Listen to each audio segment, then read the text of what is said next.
Welcome to मीमांस academy. ठीक है, ये जो इमेज दिख रही है आपको, ये इमेज एक्चुअली आपके एमपी सेट के सिलेबस की है।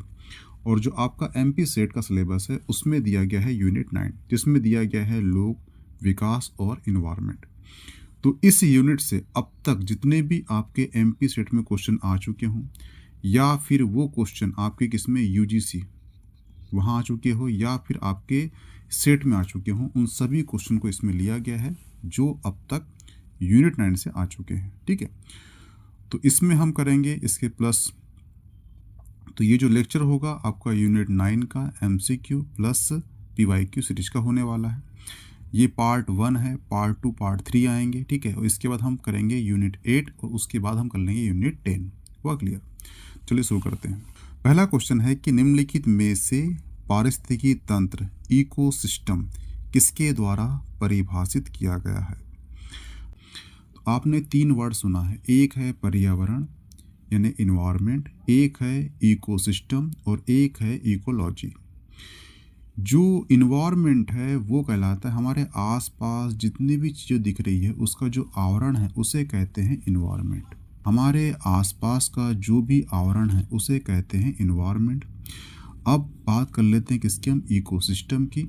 इकोसिस्टम यानी कि जहाँ पे जैविक घटक, लिविंग और नॉन लिविंग, जैविक घटक और अजैविक घटक जहाँ पे रहते हैं और अपना जीवन सर्वाइव करते हैं उसे कहते हैं इकोसिस्टम। यानी उनके बीच में सिस्टम क्या होता है उसके बारे में। जैसे कि मैं अभी जहाँ से मैं क्लास ले रहा हूँ, ठीक है, मैं यहाँ पे लिविंग हूँ यानी मैं जीवित हूँ, मैं जैविक घटक हूँ, और यहाँ पे कुछ अजैविक घटक भी हैं।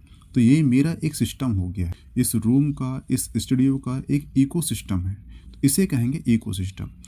अब बात आती है किसकी, इकोलॉजी की। तो जहाँ पे इकोलॉजी, लॉजी यानी होता है अध्ययन, तो जहाँ पे इस इकोसिस्टम का अध्ययन किया जाएगा कि जैविक घटक क्या होते हैं, अजैविक घटक क्या होते हैं, ठीक है, इसके बारे में चर्चा की जाएगी, उसे कहते हैं इकोलॉजी। तो आपको समझ में आ चुका होगा आई होप कि इन्वायरमेंट, इकोसिस्टम और इकोलॉजी क्या होता है। ठीक है, तो यहाँ क्वेश्चन उसने पूछा है कि जो इकोसिस्टम है इसको किसने परिभाषित किया था। ठीक है, तो ये जो इमेज दिख रही है ये इमेज एक्चुअली किसकी है, वो है आर्थर टांसले की। और इन्होंने ही सबसे पहले इकोसिस्टम को परिभाषित किया था। और दूसरा क्वेश्चन पूछता है कि इकोलॉजी को किसने सबसे पहले प्रयोग किया या फिर परिभाषित किया, तो उनका नाम क्या है, वो है अर्नेस्ट हेगल। वह क्लियर? ठीक है, जैसे कि आप देखना ये है आपका इकोसिस्टम जिसमें जैविक घटक हैं, अजैविक घटक हैं, और जो जैविक घटक है उसके अंतर्गत 3 घटक है। एक है उत्पादक, एक है उपभोग और एक है अपघटक। उत्पादक यानी कि जो भोजन बना रहे हैं, ठीक है, उसके बाद 3 होंगे, एक होगा प्राथमिक, द्वितीयक, तृतीयक, जो घास खाएगा, जो घास का बना हुआ कीट खाएगा, जो ओनली मांस खाएगा। ठीक है, इस प्रकार से 3 लेयर बांटी गई है, प्राथमिक, द्वितीयक, तृतीयक में, और ये होगा अपघटक। यानी कि बाद में क्या होगा, डिकम्पोज हो जाएगा और फिर से वो एनर्जी कहाँ, पृथ्वी में या फिर अपने इन्वायरमेंट में जुड़ जाएगी। एक होता है अजैविक घटक जिसके अंतर्गत होते हैं कार्बनिक, अकार्बनिक और भौतिक। कार्बनिक के अंतर्गत 3 आते हैं, जल, लवण, गैस, और जो अकार्बनिक है उसके अंतर्गत आते हैं प्रोटीन, कार्बोहाइड्रेट, लिपिड, यूरिया और ह्यूमस। जो भौतिक है उसके अंतर्गत आएगा ऊर्जा, प्रकाश, ताप, वायु। हुआ क्लियर? तो ये हो गया आपका भौतिक घटक। तो इस प्रकार से ये जो इकोसिस्टम है इस प्रकार से काम करता है। जो इकोसिस्टम है उसको सबसे पहले परिभाषित किया था किसने, आर्थर टांसले ने। ये नाम याद रखना, ठीक है। निम्नलिखित में से कौन सा व्यक्तित्व जिसने 1866 में इकोलॉजी का सबसे पहले प्रयोग एवं परिभाषित किया था? तो बता चुका था मैं कि जो इकोलॉजी होता है उसमें हम अध्ययन करते हैं, क्योंकि यहाँ पे जुड़ गया है शब्द कौन सा, लॉजी। वहाँ पे शब्द क्या था, देखना, शब्द को तोड़ देना। इकोसिस्टम यानी कि इको प्लस सिस्टम, यानी कि जहाँ पे जैविक और अजैविक घटक रहते हैं उनका एक सिस्टम होता है, उसे कहते हैं इकोसिस्टम। और जहाँ पर इको प्लस लॉजी लग गया वहाँ पे इस इकोसिस्टम में जो जैविक घटक है, अजैविक घटक है, इसका अध्ययन किया जाता है कि यहाँ पे जुड़ गया है लॉजी। और जो इकोलॉजी है इस शब्द का प्रयोग या फिर इसको सबसे पहले परिभाषित किया था किसने, वो किया था। ये जो इमेज दिख रही है आपको एनसीईआरटी इमेज है और इसमें लिखा गया है अर्नेस्ट हैकल ने 1866 में सबसे पहले इकोलॉजी का प्रयोग किया और परिभाषित किया था। तो उसका आंसर क्या है, वो है ऑप्शन बी अर्नेस्ट हैकल। और ये इनकी इमेज है। हुआ क्लियर है, ध्यान रखना। निम्नलिखित कथनों पर विचार कीजिए। ठीक है, कथन दिया गया है और इसमें से छांटना है आपको क्या सत्य क्या है। कथन एक कहता है कि पर्यावरण जैविक और अजैविक घटकों का सम्मिश्रण है। तो बिल्कुल सही है, ये है आपका इकोसिस्टम। इसमें जैविक घटक और अजैविक घटकों का क्या है, ये सम्मिश्रण है। तो ये वाला जो कथन है वो बिल्कुल सही हो जाएगा। अब बात कर लेते हैं हम कथन दूसरे की। उसमें बोला है कि पर्यावरण के घटक सदैव स्थिर होते हैं। क्या बोला यहाँ पे, स्थिर। और आपने एक वाक्य सुना होगा कि परिवर्तन ही संसार का नियम है। जो प्रकृति है ये समय के अकॉर्डिंग बदल जाती है और जो संसार है यही प्रकृति है। प्रकृति ही पर्यावरण है, पर्यावरण ही क्या हो रहा है, चेंज होते जा रहा है। तो ये स्थिर तो हो ही नहीं सकता। तो इसका जो आंसर होगा वो ये बिल्कुल नहीं होगा। ठीक है, जैसे कि बौद्ध दर्शन में भगवान बुद्ध ने क्षणिकवाद दर्शन दिया है। क्षणिकवाद कहने का मतलब ये होता है कि हर चीज़ क्षणभंगुर के लिए है और जो चीज़ आपको दिख रही है स्थिर, वो एक्चुअली आज स्थिर है परंतु कल वो चेंज हो जाएगी। जैसे कि आज वर्तमान में आप जहाँ पर हिमालय पर्वत देख रहे हो, वहाँ बहुत साल पहले, ठीक है, 33 सागर था और आज वहाँ पर्वत है। यानी कि पहले वो सागर था, आज वो पर्वत है, कल में पॉसिबल है कि वो सागर बन जाए। तो भगवान बुद्ध ने बोला था क्षणिकवाद और उन्होंने बोला था कि हर चीज़ चेंज है। उन्होंने कहाँ से लिया था, ये लिया था सांख्य दर्शन से। जो सांख्य दर्शन है उसमें तत्व की संख्या कितनी है, वो है 25 है। 25 संख्या होने के कारण इसे बोला गया सांख्य दर्शन।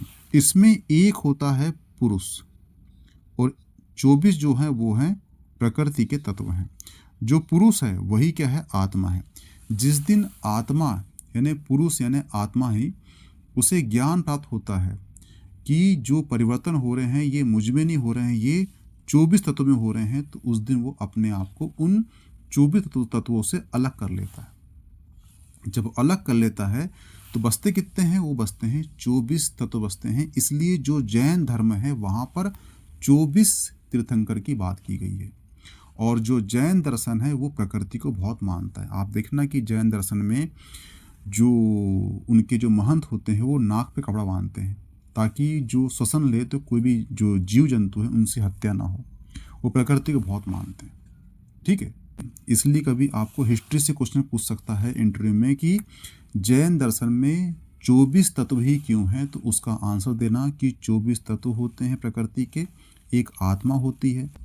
जिस दिन आत्मा के ऊपर से अज्ञान का आवरण हटता है तो वो जान जाता है कि जो चेंज हो रहा है, जो परिवर्तन हो रहा है वो प्रकृति के 24 तत्वों में हो रहा है, मुझ में नहीं हो रहा है। इसलिए वो उसको अपने आप से अलग कर लेता है। तत्व बचते हैं कितने फिर, 24। इसलिए 24 तीर्थंकरी किसमें है, जैन दर्शन में। इसलिए सांख्य दर्शन बोलता है कि हर चीज परिवर्तनशील है, प्रकृति परिवर्तनशील है। और यही चीज को भगवान बुद्ध ने बोला है क्षणिकवाद में और यही चीज को बोले हैं जैन दर्शन में। ठीक है, इस प्रकार से जो प्रकृति घटक होते हैं, इसी प्रकार से जो पर्यावरण घटक होते हैं वो क्या होते हैं, स्थिर नहीं होते, वो चेंज होते रहते हैं। तो जो ऑप्शन कथन जो 2 दिया है इसमें गलत हो जाएगा। तो यहाँ पर ऑप्शन गलत 2 हो जाएगा, 2 गलत 2 गलत, बचा क्या, बचा 1।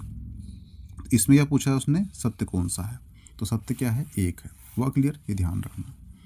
निम्नलिखित में से प्राकृतिक वास का अर्थ है।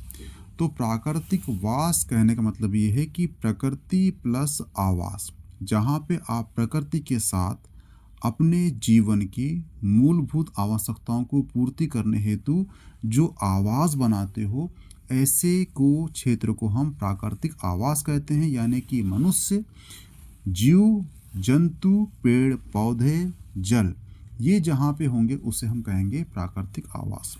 ठीक है, तो इसका कथन क्या दिया गया, कथन दिया गया है ऐसा क्षेत्र जिनमें लोग एक समुदाय में रहते हैं।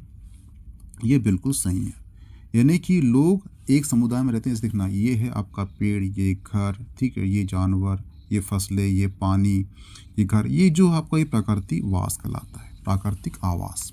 हुआ क्लियर? इसका आंसर क्या हो जाएगा? वो हो जाएगा ऑप्शन ए। निम्नलिखित में से बायोम एक स्वाभाविक समुदाय है।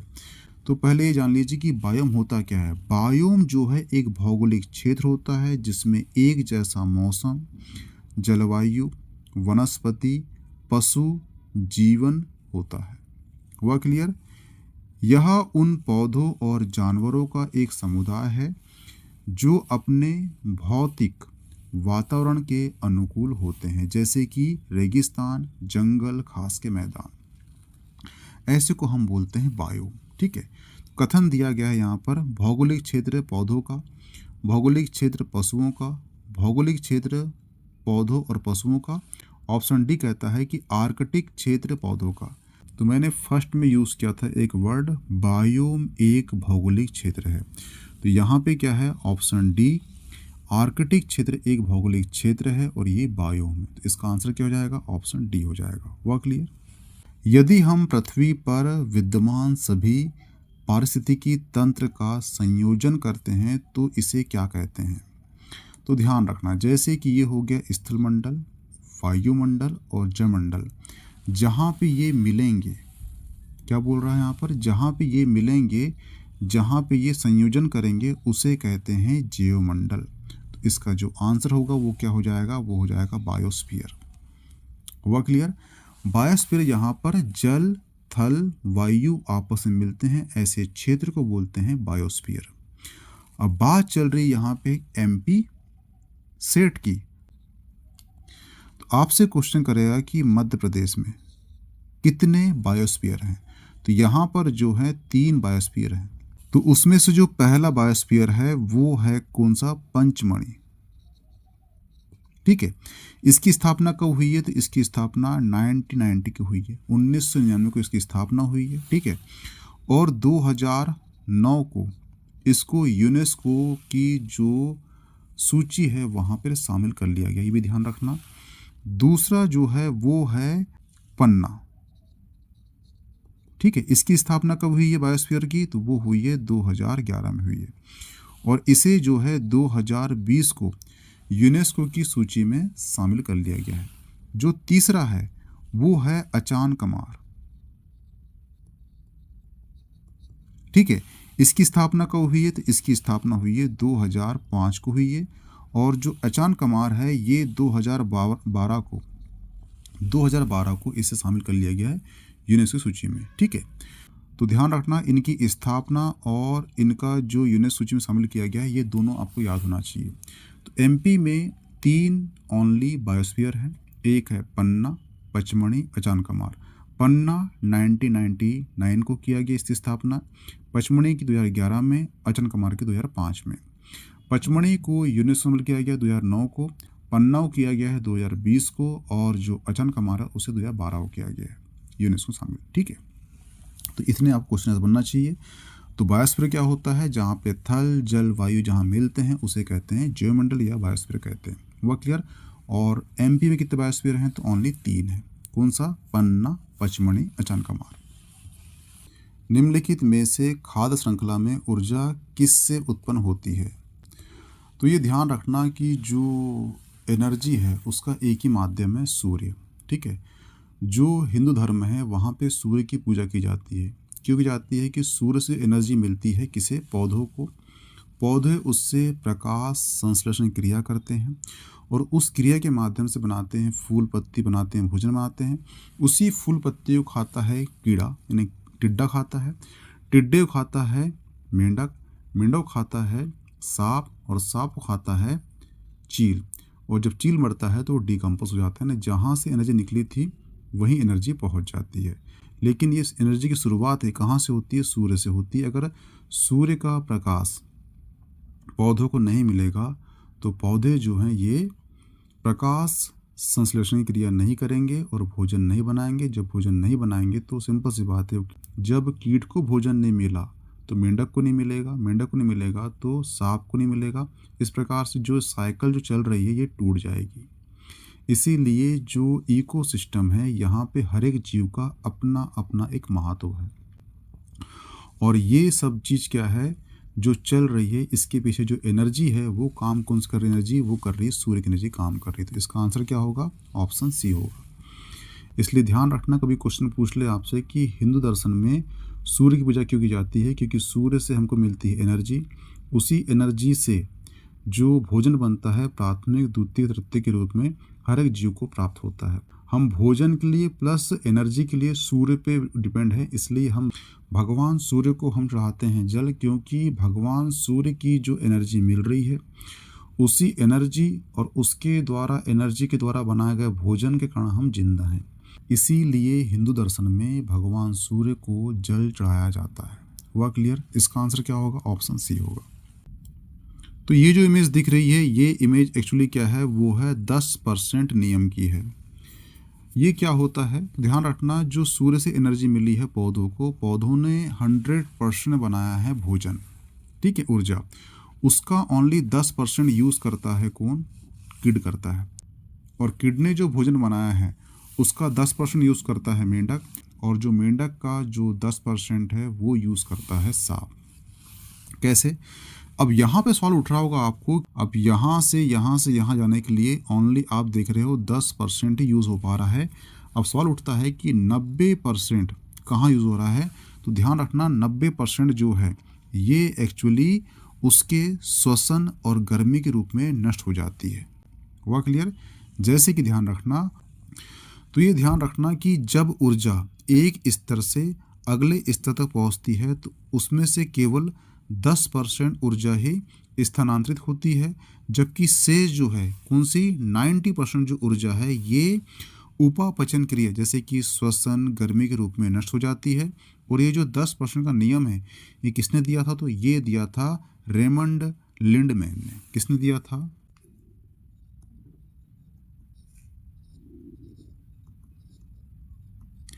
रेमंड लिंडमैन ने दिया था। तो इसको भी ध्यान रखना कि रेमंड लिंडमैन ने क्या दिया था।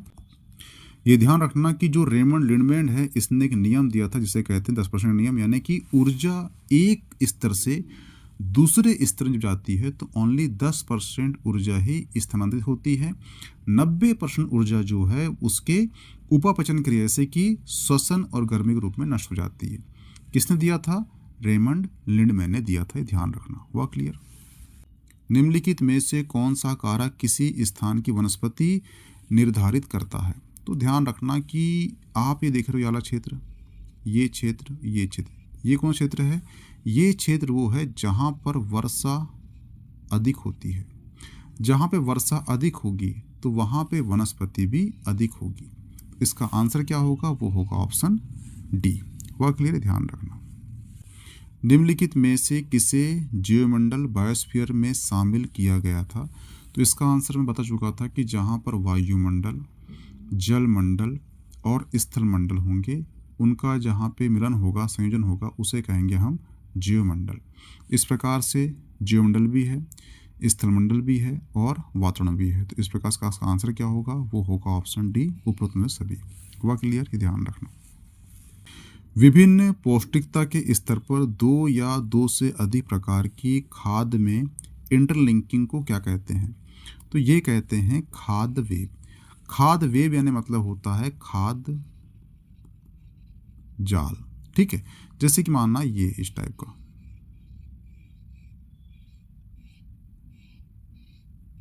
ठीक है, एक बनती है खाद श्रृंखला ऐसी, यानी कि सूर्य की एनर्जी मिली पौधों को, फिर कीट ने खाया, कीट को मेंढक ने खाया, मेंढक को सांप ने खाया, सांप को चील ने खाया, चील जब हमारा डिकम्पोज हो गया, ये चली है साइकिल।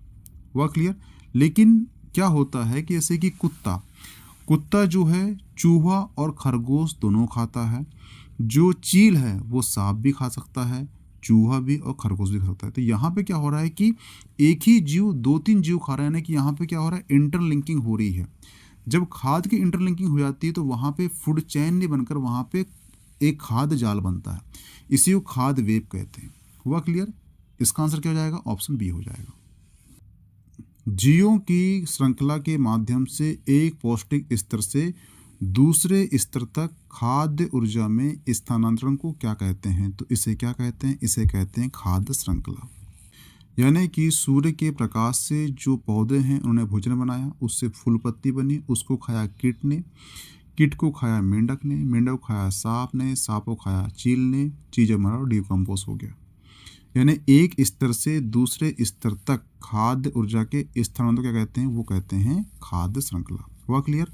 अब यही जब इंटरलिंकिंग हो जाती उसे कहते खाद्य जाल, खाद्य वेब कहते। हुआ क्लियर? पर्यावरण के संबंध में निम्नलिखित में से कौन सा कथन असत्य है? तो ध्यान रखना। पहला कथन है हरे पौधे अपने मृत अवयवों को अपघटित कर सकते हैं। बिल्कुल सही है। जीवमंडल पर्यावरण के अध्ययन के आधारभूत इकाई है। बिल्कुल सही है। जीवमंडल पर्यावरण के अध्ययन की आधारभूत इकाई नहीं है। गलत। यहाँ बोला है इकाई है, यहाँ बोला इकाई नहीं है, तो ये नहीं हो जाएगा, नहीं कि ये बिल्कुल सही हो जाएगा। अपघटक जीव अपना भोजन स्वयं नहीं बनाते। सही बात है, जो जीव अपघटक हो जाते हैं अपना जीवन स्वयं बनाते हैं, वो डिपेंड रहते हैं। ठीक है, तो यहाँ बोला है कि कौन सा असत्य है, तो ये असत्य है। बाकी ये भी सही है, ये भी सही है, ये भी सही है, तो इसका आंसर क्या जाएगा? ऑप्शन सी हो जाएगा। हुआ क्लियर? तो ध्यान रखना, आपका जो पर्यावरण है उसमें कुछ मॉनिटर प्रोटोकॉल है, ठीक है, कुछ एक्ट हैं, तो आपको ये याद होना चाहिए। जैसे कि देखने ध्यान रखना, जैसे कि आपको यहाँ से वन्य जीव संरक्षण एक्ट कब का है? तो वो है 1972 का। वन संरक्षण अधिनियम कब का है? तो 1980 का है। और पर्यावरण संरक्षण अधिनियम कब का है? तो वो 1986 का है। और जैव विविधता संरक्षण कब का है? तो वो 2002 का है। ये सारे याद तो होना, परंतु आपको मेनली 1972, 1980, 1986, 2002 को याद होना चाहिए। हुआ क्लियर? और इसके साथ ही कुछ प्रोटोकॉल है वो याद होना चाहिए। जैसे कि मान लो, जैसे कि स्टॉकहोम सम्मेलन जो है 1972 में हुआ है, और ये सभी के लिए एक पृथ्वी इसका उद्देश्य था। ठीक है। दूसरा है पृथ्वी सम्मेलन, रियो सम्मेलन 1992 हुआ था ये ब्राज़ील में, और 21वीं सदी के लिए पर्यावरण एजेंडा 21 इसमें लॉन्च किया गया था। और एक है रखना, क्योटो प्रोटोकॉल, ये जापान में हुआ था, 1997 को हुआ था। और इसमें जो है CO2 की कटौती के लिए सहमति बनी थी। जैसे कि आप देखना कि जो भारत है, ठीक है, भारत को शून्य कार्बन का लक्ष्य रखा दिया गया है, वो है 2070, यानी 2070 तक, यानी कि 2070 तक कार्बन इमिशन जीरो होना चाहिए। इसका मतलब ये होता है कि जितना हम कार्बन उत्पादन कर रहे हैं उतना ही हम एब्जॉर्ब कर पा रहे हैं। हमने 10 कार्बन उत्पादन किया, 10 कार्बन को हमने अवशोषित कर लिया, इस प्रकार से कहलाएगा कार्बन सिंक, यानी कि कार्बन जीरो, नेट जीरो का लक्ष्य रखा गया है 2070 तक। तो आपको ये याद रखना, ठीक है। और इसकी शुरुआत कब हुई थी? तो वो हुई थी क्योटो प्रोटोकॉल 1997 जापान से। हुआ क्लियर? क्वेश्चन भी आता है कि CO2 कटौती का संबंध किससे है? तो वो है क्योटो प्रोटोकॉल से। एक और संबंध है, वो है मॉन्ट्रियल प्रोटोकॉल। मॉन्ट्रियल प्रोटोकॉल जो है 1987 को हुआ था कनाडा में, और इसका संबंध किससे है? वो है ओजोन परत के संरक्षण से है। बस क्वेश्चन आता है कि स्टॉकहोम सम्मेलन कब का है? तो 1972 का है। मॉन्ट्रियल प्रोटोकॉल कब का है? तो 1987 का है। कहाँ पे हुआ था? कनाडा में हुआ था, और इसमें ओजोन परत का संरक्षण की बात की गई थी। और जो क्योटो प्रोटोकॉल का संबंध है ये कार्बन से है, और ये कहाँ हुआ था? जापान में हुआ था, 1997 को हुआ था, और इसके अंतर्गत कार्बन कटौती पर सहमति बनी थी। और यहीं से निकला था कार्बन इमिशन को हमको जीरो करना, यानी कि हम जितना उत्पादन कर रहे हैं उतना ही हम उसको अवशोषित कर लेंगे। इस प्रकार से नेट जीरो का जो लक्ष्य रखा गया भारत के लिए कब का? 2070 का रखा गया है, ये ध्यान रखना। हुआ क्लियर? एक याद रखना, रियो 2012 ब्राज़ील, इसमें सतत विकास पर बल देने फ्यूचर वी वांट की संकल्पना आई थी। हुआ क्लियर? आपका जो यूनिट 9 है उसका जो पहला ही टॉपिक है वो है पर्यावरण, इसलिए सारे आपको यहाँ से एक्ट याद होना चाहिए, प्रोटोकॉल याद होना चाहिए, और किस प्रोटोकॉल का संबंध किससे था, क्या उद्देश्य था, ये भी आपको याद होना चाहिए। हुआ क्लियर? ध्यान रखना। सतत स्थायी विकास किस प्रकार की अवधारणा से संबंधित है? तो ध्यान रखना, एक है नियतिवाद। नियतिवाद कहने का मतलब यह है कि हर चीज पहले से तय है। संभववाद कहने का मतलब यह है कि जो नियतिवाद है उसमें मानव के ज्ञान, प्रौद्योगिकी, विकल्प के माध्यम से पर्यावरण को अपने आवश्यकता अनुसार अनुकूलित और उपयोग कर सकते हैं, उससे संभव बनाता है मानव, उसे कहते हैं संभववाद।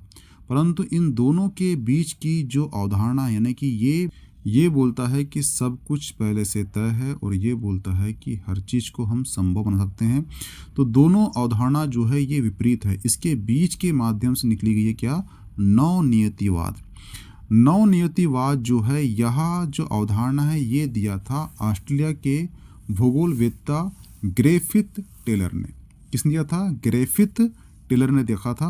और इसमें कहा गया था कि प्राकृतिक मानवीय कार्यों एवं सीमाएं निर्धारित है, लेकिन उन सीमाओं के भीतर मनुष्य को चुनाव करने, अपने जीवन को आकार देने की आज़ादी है। इसका तात्पर्य यह है कि मनुष्य अपनी तकनीक का उपयोग करके पर्यावरण को बदलने के लिए कर सकता है, लेकिन पर्यावरण क्षरण से बचने के लिए उन्हें प्रकृति द्वारा लगाई गई सीमाओं के भीतर काम करना होगा। यानी कि आपको जो भी विकास करना है आप कर सकते हो, परंतु प्रकृति में जो सीमाएं बनी हैं उसके बाहर जाके काम नहीं करोगे आप। यानी आपको ऐसा विकास करना है कि आने वाली पीढ़ी को भी वही इन्वायरमेंट, वही हवा, वही पानी, वही मौसम मिल सके जो आप यूज़ कर रहे हो। सिंपल सा मतलब यह है कि सतत और स्थायी विकास के बारे में बात करता है क्या? नवनियतिवाद की अवधारणा। तो इसका आंसर क्या हो जाएगा? और ऑप्शन सी हो जाएगा। हुआ क्लियर? निम्नलिखित में से कौन प्रत्यक्ष रूप से जीवन जीने के लिए उत्पाद पर निर्भर रहते हैं? तो वो है कौन? डीकम्पोजर। डीकम्पोजर ऐसा व्यक्ति ये होता है, पार्ट होता है जो निर्भर होता है उत्पादन पर। हुआ क्लियर? वह जानवर जो केवल अन्य जानवरों को खाते हैं उन्हें क्या कहते हैं? तो सिंपल सी बात है, जो जानवर खा रहा है वो कहलाता है मांसाहारी। हरे पौधे जो प्रकाश संश्लेषण की प्रक्रिया की मदद से स्वयं का भोजन तैयार कर सकते हैं उन्हें क्या कहते हैं? उन्हें कहते हैं स्वपोषी। पता है आपको इसके बारे में। तो दो परितंत्रों के मध्य संक्रमण क्षेत्र को क्या कहते हैं? ध्यान रखना, ये हो गया आपका फॉरेस्ट, ठीक है, और ये हो गया आपका घास का ना ग्रासलैंड। इसके बीच में जो क्षेत्र है ये कहलाता है संक्रमण क्षेत्र, और ये संक्रमण क्षेत्र ही ये कहलाता है इकोटन कहलाता है। इसका आंसर क्या होगा? ऑप्शन सी हो। जैसे कि आप देखना, ये है फॉरेस्ट, ये है ग्रासलैंड, इसके बीच में जो है ये है संक्रमण क्षेत्र, और इसे ही कहते हैं क्या? इकोटन। हुआ क्लियर? ध्यान रखना। सामान्य रूप से आहार श्रृंखला में कितनी कड़ियाँ होती है? तो ये होती है 4 होती है, ठीक है। कौन सी? कितनी? 4 होती है। जैसे कि देखना, प्रथम उत्पादक, द्वितीय शाकाहारी, तीसरी मांसाहारी, और चौथी जो होती है वो सर्वोच्च मांसाहारी। जैसे कि घास को खाया टिड्डे ने, टिड्डे को खाया मेंढक ने, मेंढक को खाया सांप ने।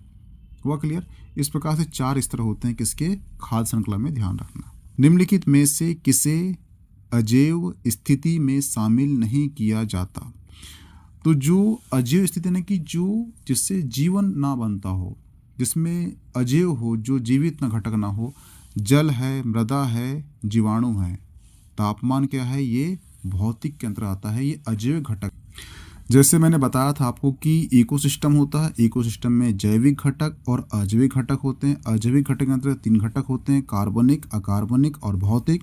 भौतिक घटक के अंतर्गत आते हैं ऊर्जा, प्रकाश, ताप, वायु। तो ये है तापमान। हुआ क्लियर? इसलिए ये अजैव स्थिति में शामिल नहीं है। हुआ क्लियर? तो यहाँ पे आपका एमपी सेट का जो यूनिट 9 है उसके जो MCQ प्लस PYQ है इसका पार्ट 1 समाप्त होता है। मिलते हैं नेक्स्ट पार्ट में। इसकी PDF मिल जाएगी आपको मीमांस एकेडमी के टेलीग्राम ग्रुप में, प्लीज ज्वाइन कर लीजिए। Okay, thanks. मिलते हैं नेक्स्ट टॉपिक में।